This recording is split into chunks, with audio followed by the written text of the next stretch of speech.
बंधुगण आम गहन में उपस्थित अच्छा आम पूर्वतन मंत्री दलर भाइस प्रेसिडेंट श्रीयुक्त प्रताप केशरी देव महोदय आम दलर डेप्यूटी चीफ व्हिप सांबादिक बंधुगण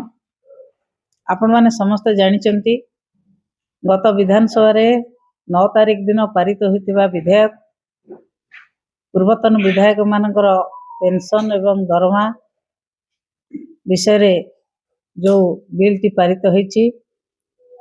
से बिल को समस्ते समर्थन करथिले मध्य आमर प्रिय नेता नवीन पट्टनायक सबुबेले ओडिशार जनमत को समर्थन दे आछंती, जनमत को सम्मान दे आछंती। जेतेबेले ओडिशार जनमत से बिल विरुद्ध रे जाउची माननीय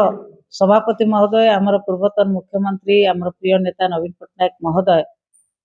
तांको दरमा तो से केबे नियंती नहीं। से मुख्यमंत्री हेला दिन राजनीति आसला दिन से दरमा दान कर दियंती, तांको दरमा तो से केबे नियंती नहीं राजनीति आसला दिन किंतु निर्देश क्रमे आमे आपण मान को जणाउछु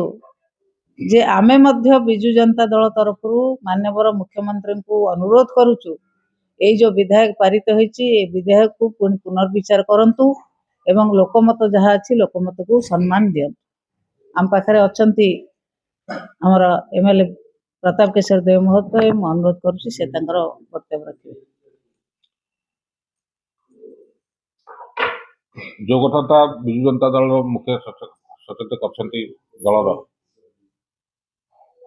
कि 77 विधानसभा रे पारित होइतिबा पूर्वतन विधायक मानकर पेंशन बिल एवं विधायक मानकर जो सैलरी बिल उपरे सरकार तरफ आगत करा जो बिल को आम समस्त समर्थन करूँ, दलगत विशेष समस्त समर्थन करूँ एवं परवर्ती अवस्था या अनेक आलोचना समालोचना शुणा मिलला। तो से संक्रांत आम दलर सभापति निर्देश क्रमे आम माननीय वर्तमान मुख्यमंत्री श्री मोहन माझी को अनुरोध करूँ कि से ये विषय उचित विचार करेंगे बोलिकी आम दल तरफ आमर अनुरोध।